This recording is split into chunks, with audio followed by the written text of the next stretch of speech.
Vamos a un tema bien interesante que ha generado mucho debate. La cifra de abstención en las últimas elecciones municipales y presidenciales bordeó el 60%. Debido a esto es que el senador de Renovación Nacional, Francisco Chaguán, ingresó un proyecto de reforma constitucional que busca restablecer el voto obligatorio en Chile. Esto fue además apoyado por parlamentarios de todos los sectores. El complejo momento que vive la política amenaza con aumentar esta cifra de abstención, por lo que la restitución del voto obligatorio aparece como una solución posible a esta falta de participación ciudadana. Vamos a debatir si esto es cierto o no. Estamos para eso con dos entendidos en la materia. Estamos con la directora ejecutiva de la Fundación Multitudes, Paulina Ibarra, y con el coordinador del programa Sociedad y Política de Libertad y Desarrollo, Jorge Ramírez. Paulina, Jorge, muchísimas gracias por estar con nosotros en esta jornada aquí en La Mañana Informativa. A ti por invitarnos. Hola, buenos días. Hay varias dimensiones de discusión. Una tiene que ver con qué tan pertinente es justo en este momento tener esta discusión. Y otra tiene que ver con las ventajas o desventajas que pueda tener el voto obligatorio versus el voto voluntario. Quiero partir por lo último que dije, que tiene que ver con esta mirada que algunos dicen ha sido solo avanzar en derechos y no en deberes, que fue uno de los argumentos que ocuparon los parlamentarios ayer. ¿Qué les parece a ustedes aquello? ¿Es una manera de compensar y de avanzar en deberes al mismo tiempo que los derechos del voto obligatorio? Paulina, parto contigo. Lo que pasa es que cuando uno asume un derecho, esos derechos también vienen con deberes. Sin embargo, dada la situación actual, sinceramente no creo que sea pertinente tratar de validar las instituciones a través del voto obligatorio. No es la manera de hacerlo. Creo que hay otras formas de reactivar la participación ciudadana desde la autoridad y también desde la sociedad civil, por supuesto. Entonces, no creo que sea el momento adecuado para hacerlo. Además, tenemos la inscripción automática, lo que hace que una vez que si llegara a aprobarse esta propuesta, tendríamos inscripción automática y voto obligatorio. ¿Y cómo vamos a fiscalizar a más de 7 millones de chilenos que quizás no podrían llegar a las urnas ese día? Bueno, había multas en el sistema antiguo, ¿no? Sí. ¿Qué piensas tú, Jorge? Yo estoy en desacuerdo con la moción parlamentaria. Me parece que es una medida facilista y sobre todo efectista. Me parece que pretende de algún modo esconder debajo de la alfombra el problema de la desafección cívica, que es un fenómeno de la política mundial y que también está presente en Chile, que es mucho más complejo y multidimensional que el solo hecho de, digamos, obligar a la gente a votar mediante, digamos, la intervención de una coacción, que por lo demás es monetaria, económica, y por lo tanto es regresiva. Afecta mucho más a los pobres que a los ricos, porque el rico puede pagar perfectamente la multa y ese fin de semana a la playa. En cambio, una persona que gana el salario mínimo, por ejemplo, se ve obligada a votar. Entonces yo creo que hay dos estrategias de aproximación para elevar los niveles de participación, partiendo de la premisa de que siempre es bueno que vote mucha gente. ¿Por qué es bueno que vote mucha gente? Porque eso le da mayor legitimidad al gobierno de turno, digamos. Hay dos estrategias. Yo creo que por un lado está la promoción, que es el camino que debiéramos tomar y que es el que han tomado las democracias consolidadas del mundo, digamos. Si uno ¿A qué te mira, refieres con promoción? por ejemplo, acaba de ingresar un proyecto que promueve la educación cívica, o que restituye la educación cívica. También facilitar las condiciones para el voto en un contexto de voto voluntario, como pasa en Estados Unidos, donde tú puedes votar de manera anticipada, donde la constitución de locales de votación es mucho más flexible. Por ejemplo, tú podrías votar perfectamente en un parque, digamos, con las condiciones de seguridad perfectamente habilitadas, y eso hace que sea mucho más atractivo votar. Voto electrónico, por ejemplo, ¿por qué no pensar en alternativas para que la gente, digamos, se sienta motivada e interesada? Porque esto es un problema en términos que se puede leer también en términos como económicos, es como de oferta y demanda. El problema de la política actual es un problema principalmente de oferta, ¿ya?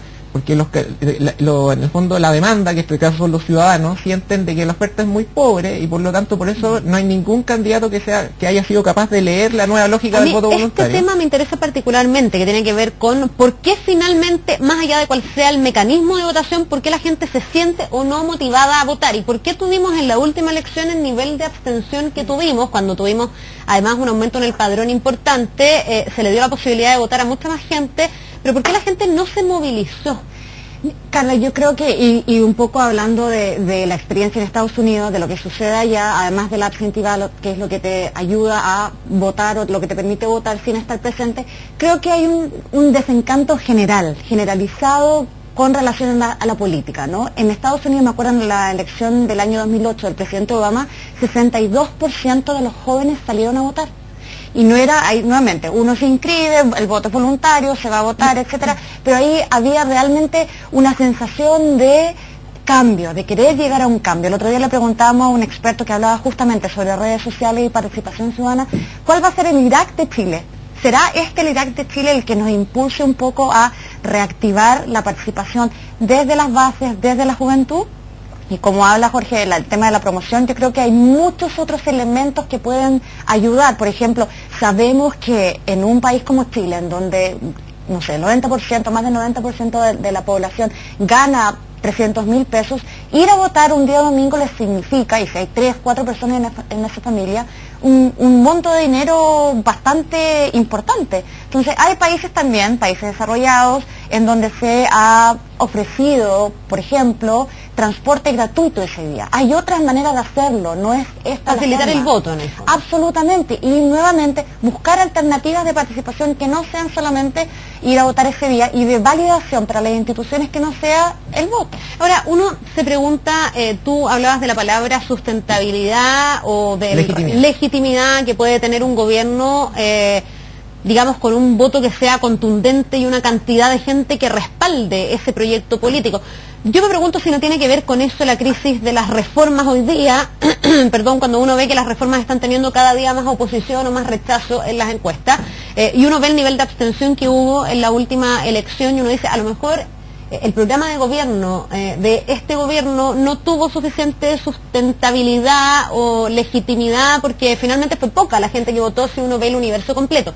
En ese sentido, no sé si ustedes piensan, para también poder debatir con ustedes, o no reflexionan que a lo mejor el voto obligatorio lo que haría es dar ese sustento y esa legitimidad. Claro. Y que después la gente no diga, bueno, es que no, ¿sabe qué? Yo no sabía, yo no voté, yo no estuve, entonces por lo tanto no apoyo. Es que es una legitimidad, digamos, artificial, y ese es el problema. Es un constructo, es un artificio, digamos, porque tú estás obligando a la gente que vaya a votar. Piensa en un joven que marcha, que está muy desencantado de todo el espectro político actual, que tiene una visión radical y que él siente, ese también es un debate normativo y me parece interesante. Yo creo que el no sufragio es una forma de expresión política. Y por lo tanto obligar a alguien a votar es, digamos, coartar esa libertad de expresión que él quiere manifestar. Entonces imagínate el problema social que se podría generar de estos jóvenes que se sienten muy fuera del establishment político y tú lo vas a obligar a ir a votar. O sea, eso de verdad tensiona mucho el sistema político y en lugar, claro, es efectista porque probablemente los niveles de participación electoral van a ser muy similares a los que existen en Uruguay, por ejemplo, donde es precisamente el sistema que se quiere replicar, donde, digamos, inscripción automática y voto obligatorio, y tiene el 97% de población en edad de votar que participa. Bueno, pero el problema es que las instituciones chilenas, digamos, están en una crisis de legitimidad y hay una crisis de confianza. Y me parece que la manera de restituir ese tejido de confianza no es a través de la obligación, digamos, sino que es a través de el reencantamiento con la ciudadanía. Yo creo que hay dos cosas. Primero, lo que tú hablabas del programa de gobierno, que quizás no está bien alineado. Hay que recordar que a pesar de que esta fue una propuesta transversal, no formaba parte del programa de gobierno. Yo creo que hay una suerte de desconexión entre los parlamentarios y lo que está pasando con la ciudadanía. Esta semana también vimos lo de la propuesta que no se pasó con relación a bajar la dieta parlamentaria.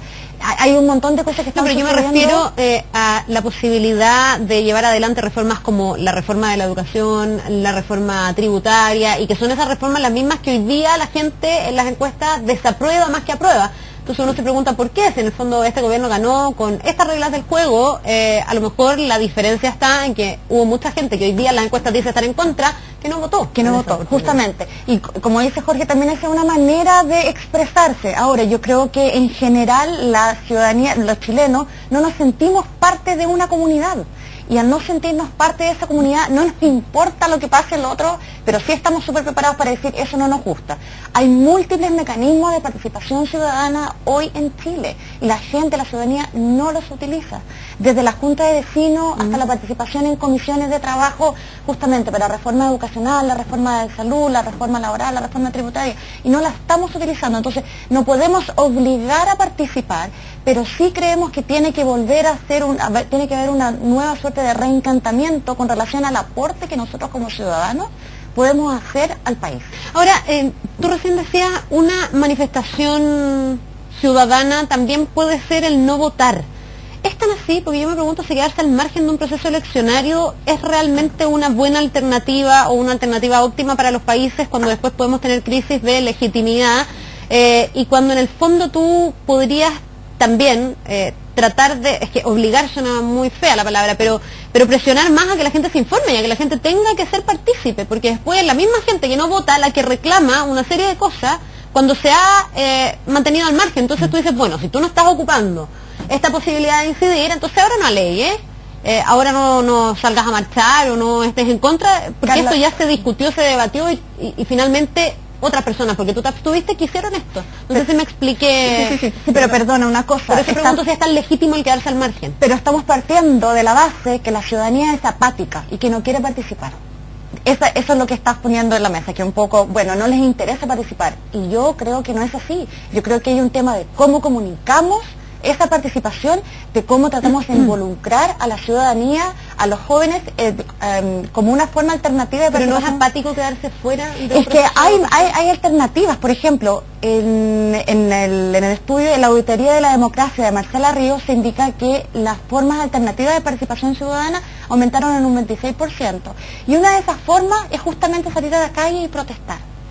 ¿Y por qué la gente protesta? Porque no cree que, por ejemplo, el voto o la participación que va a tener en algún tipo de comisión o mesa de trabajo va a ser realmente vinculante y la autoridad va a llegar a escuchar y a implementar esa escucha.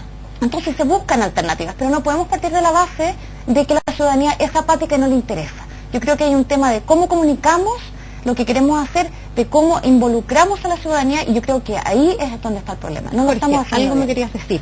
Que no, que yo en general estoy de acuerdo con lo que se plantea, pero mira, esto es bien, también hay que mirar la evidencia. O sea, el 70% de los países de la OECD tiene voto voluntario. No hay ninguna democracia contemporánea que haya hecho el paso inverso, que es el que nosotros queremos hacer, es decir, haber pasado desde el voto voluntario y ir hacia el voto obligatorio. En un plazo de ¿cuánto? ¿De 4 Claro, años? claro, y con solo 2 elecciones. Y Y eso también no es trivial. Hemos tenido 2 elecciones bastante normales. La primera fue una elección municipal. Si tú miras las tendencias de participación, siempre en la elección municipal en Chile vota menos gente que en la presidencial, por diferentes motivos y razones. Y después tuvimos una elección parlamentaria presidencial donde sabíamos, bueno, en el fondo se sabía quién iba a ganar la elección. Por lo tanto la gente pensaba que su voto... nominal, que era muy... No estoy hablando de la presidencial. Ah, tú decías de la presidencial. Claro, la gente, pensé que hablabas de la la parlamentaria. gente consideraba que su voto era poco decisivo en términos de desequilibrar la balanza para uno u otro candidato. Y por otro lado, fue una elección muy anómala también para el mundo de la centro derecha, porque tuvimos, digamos, muchos candidatos, unos se subían, se bajaban, entonces al final eso yo creo que le quitó mucha intensidad de movilización al proceso eleccionario. Ya, pero y la por eso pregunta... votó poca gente. Entonces yo esperaría un poco, le daría más tiempo al sistema, Claro, lo que y pasa trataría es que... de este sistema mantenerlo, pero incorporar, digamos, modificaciones. Lo que pasa es que el cálculo que deben estar haciendo los parlamentarios también es que hoy día hay más situaciones complejas que porque tú me dices en la elección anterior la centroderecha tuvo varias contingencias, Lorenzo Colborn era el candidato, después ya no era, después era Longueira, después ya no era Evelyn Matei, bueno, hubo un desgaste, sin duda, y a lo mejor eso desmotivó y a lo mejor hizo que Michelle Bachelet fuera la clara ganadora desde siempre, pero hoy día también hay cierta incertidumbre y uno se pregunta cuánto se va a movilizar la gente a votar cuando estamos con boletas, casos de irregularidades todos los días, con una falta de confianza en la política. Finalmente moverte ese día para ir a votar por una persona que tú dices, bueno, voy a votar por el mal menor, en realidad a mí no me cambia mucho la vida, en realidad esto va a seguir pasando. Yo creo que ese es el cálculo que están haciendo. Mira, no hay nada mejor para una democracia que la incertidumbre. De hecho, algunos autores definen la democracia como la incertidumbre institucionalizada. Porque resulta que el escenario anterior del voto, digamos, obligatorio, teníamos un padrón absolutamente congelado, donde era muy predecible todo lo que iba a pasar. En cambio ahora al menos no sabemos lo que va a pasar. Y eso yo creo que es bueno porque despierta el interés de nuevos actores que quieren entrar al proceso. O sea, esos nuevos actores interpelan a nuevos, digamos, electores también. ¿Tú apostarías a que el entusiasmo va a ser mayor en las próximas elecciones con estas reglas del juego? Con lo que está pasando en Chile. Depende de los políticos. Por eso el desafío es bueno el voto voluntario, porque pone la pelota en la cancha de los políticos, ¿ya? Y le exige, digamos, mejorar la oferta programática, reencantar a la ciudadanía. Si tú tienes un sistema donde la gente la obliga a votar, la calidad de la política, digamos, baja, porque en el fondo el político está sentado en su escritorio y sabe que la gente, aunque él haga una buena campaña o una mala campaña, igual va a ir a votar. Yo creo que es muy temprano también para definir si el voto voluntario ha sido positivo o negativo. Son dos elecciones, múltiples factores, múltiples, y vamos a ver qué pasa también en las próximas elecciones municipales, luego las presidenciales. Yo creo que los factores que existen son desde que el electorado más adulto no quiere movilizarse a las urnas, que no encuentran que hacen una contribución. Yo creo que hay que esperar, y ver, pero no la solución del voto obligatorio, desde la perspectiva de la participación ciudadana, los derechos y los deberes, no es viable.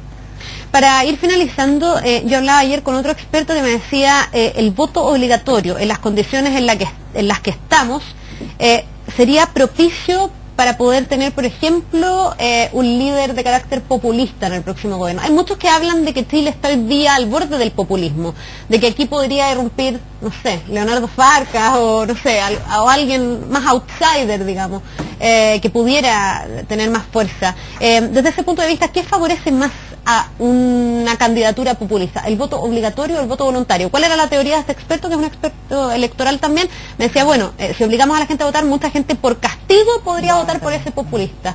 ¿Es así o no? Porque yo también pienso que con voto voluntario a lo mejor ese populista podría cautivar a más gente y más gente podría votar, no sé. Yo creo que el voto voluntario tiene que ser la forma de... los políticos tienen que trabajar mucho más en sus distritos, por ejemplo, en el caso de los parlamentarios, las autoridades, los ministros, los parlamentarios tienen que trabajar mucho más fuerte en sus distritos para llamar la atención y decir estamos haciendo un trabajo bueno. Luego, me parece súper buena la iniciativa de hacer las cuentas públicas participativas de los parlamentarios. Eso va a ayudar también en los distritos a atraer más electorado. Nos tenemos que acordar que esos son mecanismos de participación ciudadana que no se están utilizando. Y la gente no sabe lo que están haciendo sus parlamentarios, no saben. Entonces, dentro de esa perspectiva van a pasar 4 años, van a decir, no hicieron nada, qué lata, ¿para qué voy a ir a votar? Voté por este tipo, mira lo que hizo, no hizo nada, o no me enteré de lo que hizo, y no voy a ir a votar. Jorge, en un minuto, porque se me va el tiempo, ¿el voto obligatorio representa un riesgo en ese sentido, en el sentido de que pudiésemos tener un próximo presidente populista? Como han dicho algunos, salió en el diario El País una crónica. Sí, o sea, puede ser, pero este es como el típico dilema, es como es una cancha, cuando uno juega fútbol, la cancha afecta para los dos lados, para los dos equipos, en los mismos términos, yo creo. O sea, líderes populistas pueden surgir en sistemas de modalidad de voto voluntario y voto obligatorio. Ahora, el problema del voto obligatorio es que genera una suerte de ilusión en los políticos de que están haciendo todo muy bien, porque ellos ven las tasas de participación y dicen, oh, yo tengo mucha legitimidad. Por detrás de eso hay una cifra negra, digamos, que es la abstención, digamos, encubierta, de que hay gente que está votando obligada. Y eso genera una suerte de olla de presión. Porque por último, hoy en día, los políticos pueden ver que hay mucha gente que está descontenta y pueden tomar acciones respecto de ese descontento, cosa que no podrían hacer si es que acaso el voto fuera obligatorio. Ahora da la sensación de que no se está haciendo mucho ese análisis. Lo que se está tratando de hacer es volver a un sistema donde ese descontento no se... Porque ese es un problema, digamos, de la clase política como su conjunto, de que siempre busca la medida más efectista y facilista y no abordar el problema en su real dimensión. Bien, pues vamos a ver cuánto se avanza en esta materia, si efectivamente se hace este cambio constitucional. Otra cosa es la pertinencia del debate. Ya hay varios parlamentarios que dicen yo estoy a favor del voto obligatorio, pero discutirlo después de tan poco tiempo parece prácticamente esquizofrénico, cuando todos aplaudían de pie hace 4 años y hoy día ya hay muchos arrepentidos. Vamos a ver cuánto sustento tiene y si volvemos al voto obligatorio o si nos quedamos con este voto voluntario. A los dos, muchísimas gracias por haber venido y haber estado debatiendo con nosotros. Gracias. Que les vaya muy bien. Vamos a ir a una pausa cortita, viene de inmediato nuestro boletín de las 10 de la mañana.